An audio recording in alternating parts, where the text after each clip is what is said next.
تو نماز کی طرف آؤ گے. جب نماز کی طرف آؤ گے خدا کی قسم یہ ساری برائیاں اپنے آپ ختم ہو جائیں گی. پہلے نماز پر لے کر آؤ, مسجد میں لے کر آؤ, ایک دینی ماحول میں لے کر آؤ. سب سے بڑا عمل جیسے میں نے عرض کیا 5 وقت نماز کا پڑھنا ہے. یہ اللہ کا سب سے بڑا حکم ہے اور یہ اسلام کا سب سے بڑا رکن ہے اور یہ بنیادی رکن ہے. حضرت عمر فاروق رضی اللہ عنہ کا فرمانا تو یوں ہے, جس کی نماز نہیں اس کا دین نہیں, جس کی نماز نہیں اس کا دین نہیں. آپ نے فرمایا نماز کا درجہ اسلام میں ایسا ہے جیسے آدمی کا بدن پر سر کا درجہ ہوتا ہے, بغیر سر کے آدمی زندہ نہیں رہ سکتا ہے.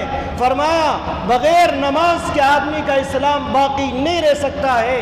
نماز کا چھوڑنا میں نے بتایا اس زمین پر سب سے بڑا گناہ ہے, لیکن آج امت کا بڑا طبقہ اسی نماز سے سب سے زیادہ دور ہے, اس حکم سے سب سے زیادہ دور ہے, اور نماز کے چھوڑنے کا اور اس گناہ کا دل کے اندر احساس تک نہیں ہے. اس دل کے اندر احساس بھی نہیں ہے کہ میں اللہ کے سب سے بڑے حکم کو ٹھکرا کر زندگی گزار رہا ہوں, میں سب سے بڑا گناہ کر رہا ہوں نماز چھوڑ کر. ارے نماز پر آئے گا, خیر پر آئے گا, منکرات سے اپنے آپ بچ جائے گا, منکرات سے اپنے آپ دور ہو جائے گا.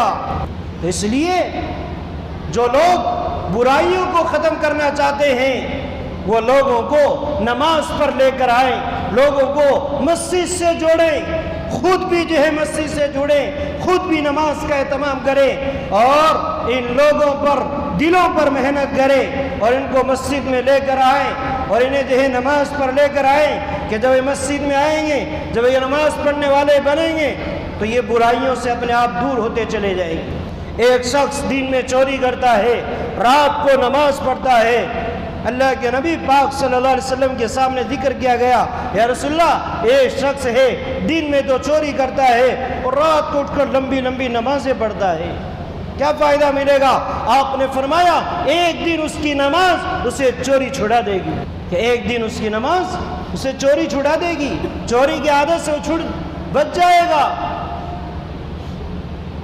جب یہ نماز پڑھیں گے تو یہ نشے سے دور رہیں گے, جب یہ نماز پڑھیں گے شراب سے دور رہیں گے, جب یہ نماز پڑھیں گے گناہ کے کاموں سے دور رہیں گے, جب یہ باہر رہیں گے اور مسجد والے ماحول میں نہیں آئیں گے اور ایمان والے ماحول میں نہیں آئیں گے اور ان کو تم سمجھاتے رہو اور ان کو تم بتاتے رہو کہ ان کے سمجھ میں نہیں آ سکتا ہے کہ جب تک تم ان کے دلوں پر محنت نہ کرو اور ان کی خوشامد نہ کرو اور ان کو ایک ایک کو پکڑ کر اور مسجد میں نہ لے کر آؤ اور دینی تعلیم میں اور تعلیم کے حلقوں میں نہ بٹھاؤ, کہ اس وقت تک یہ برائیوں سے بچ نہیں سکتے ہیں, کیونکہ ان کے دل گندے ہیں. دلوں کی گندگیوں کو دور کرنا ضروری ہے. جب تک دل گندے رہیں گے تو آدمی برائی سے بچ نہیں سکتا ہے.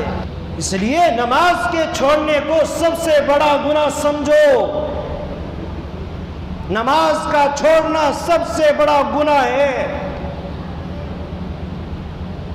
کہ آج لوگوں نے اس کو گناہ نہیں سمجھا ہے اور بہت ہلکا سمجھا ہے, تھوڑے تھوڑے بہانے پر نماز کو چھوڑ دیا جاتا ہے. بہت سارے لوگ تو اتراتے ہیں, اتراتے ہوئے کہتے ہیں ہم نماز نہیں پڑھتے ہیں, ہمیں ٹائم نہیں ملتا ہے.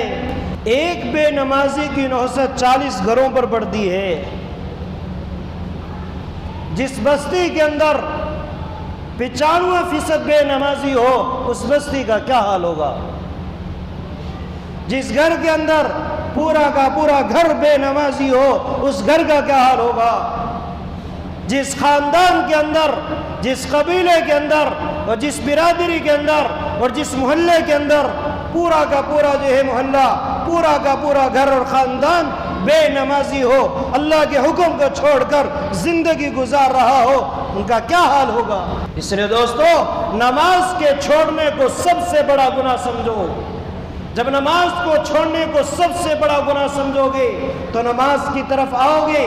جب نماز کی طرف آؤ گے خدا کی قسم یہ ساری برائیاں اپنے آپ ختم ہو جائیں گی.